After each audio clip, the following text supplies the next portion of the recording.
Pendapatan PT TBS Energi Utama Tbk atau TOBA dari segmen energi hijau melonjak 440% pada semester 1 2025.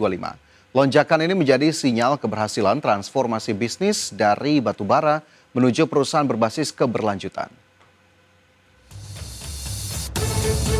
Pendapatan PT TBS Energi Utama Tbk atau TOBA dari segmen energi hijau melonjak 440% pada semester 1 2025. Di mana dalam 2 tahun terakhir, TOBA mengalihkan fokus ke sektor masa depan seperti kendaraan listrik, energi baru terbarukan, dan pengelolaan limbah menjadi sumber energi. Di segmen kendaraan listrik, TOBA hadir lewat merek Elektrum hasil kerjasama dengan Gojek sejak 2021 dilengkapi infrastruktur penukaran baterai. Sementara di sektor EBT, TOBA mengoperasikan PLTM 6 MW di Lampung sejak Januari 2025 dan tengah membangun PLTS 46 MWP di Batam.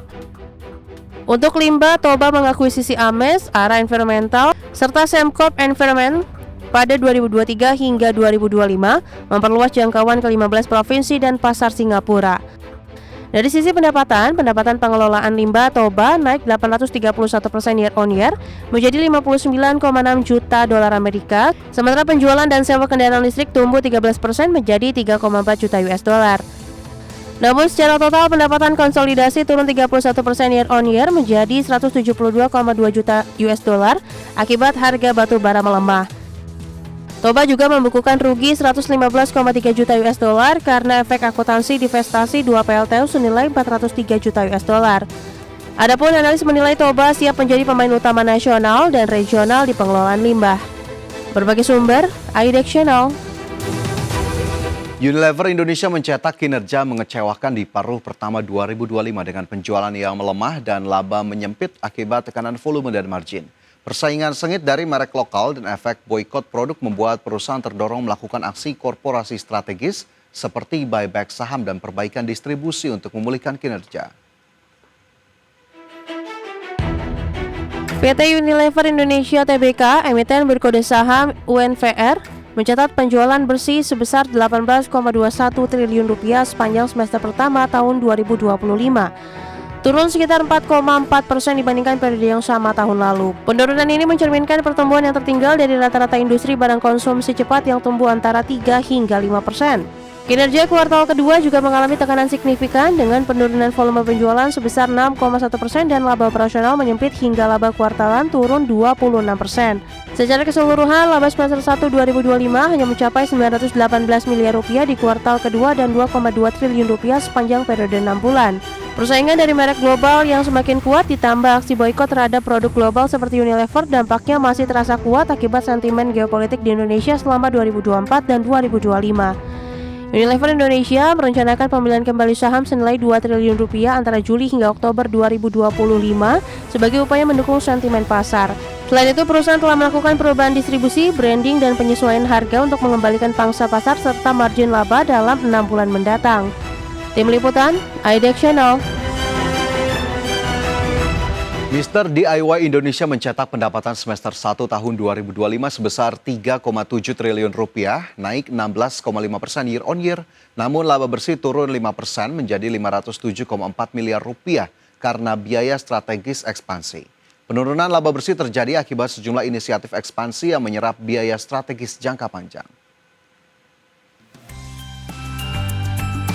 Pada semester 1 tahun 2025, PT Daya Inti Guna Yasa Emiten berkode saham MDIY mencatat pendapatan konsolidasi sebesar 3,7 triliun rupiah, naik 16,5% secara tahunan, dengan volume transaksi mencapai 47,6 juta transaksi sebagai dampak ekspansi jaringannya ke lebih banyak lokasi di Indonesia. Margin laba kotor juga menguat menjadi 55,9%, mencerminkan efisiensi operasional yang terus ditingkatkan. Meski pendapatan meningkat, laba bersih konsolidasi justru mengalami penurunan sebesar 5% menjadi 507,4 miliar rupiah dari 534,2 miliar rupiah pada periode yang sama tahun sebelumnya. Akibat sejumlah inisiatif ekspansi yang menyerap biaya strategis jangka panjang. Perusahaan menambah 128 toko baru sepanjang kuartal 1 tahun 2025, menjadikan total jumlah toko mencapai 1086 unit di seluruh Indonesia hingga Juni 2025. Arus kas operasional meningkat 167% menjadi 533 miliar rupiah dengan rasio gearing sehat di 0,4 kali, menunjukkan struktur keuangan yang kuat untuk mendukung ekspansi lanjutan. Dengan jaringan toko yang terus meluas dan permintaan konsumen yang tinggi terhadap produk rumah tangga value for money, prospek Mr. DIY tetap cerah. Namun resiko seperti ketergantungan pasokan SKU dan potensi volatilitas di pasar tier 2,3 menjadi tantangan yang perlu diantisipasi oleh manajemen. Tim Liputan, IDX Channel. Pemirsa, nilai kapitalisasi pasar modal domestik terus tumbuh di tengah situasi global yang masih belum pasti. Kepala Eksekutif Pengawas Pasar Modal OJK yakin stabilitas pasar keuangan tetap terjaga meski tetap dibayangi capital outflow. Bursa Efek Indonesia mencatat rekor baru dalam sejarah pasar modal domestik. Tercatat nilai kapitalisasi pasar saham menyentuh level tertinggi sepanjang masa selama 3 hari berturut-turut pada Juli 2025. Dengan puncaknya terjadi pada 29 Juli sebesar 13.700 triliun rupiah. Hal ini mencerminkan kekuatan pasar di tengah dinamika global dan domestik. Likuiditas transaksi saham juga mengalami peningkatan dengan rata-rata nilai transaksi saham per Juli 2025. Tercatat sebesar 13,42 triliun rupiah atau lebih tinggi dibandingkan rata-rata tahun 2024 yang sebesar 12,85 triliun rupiah.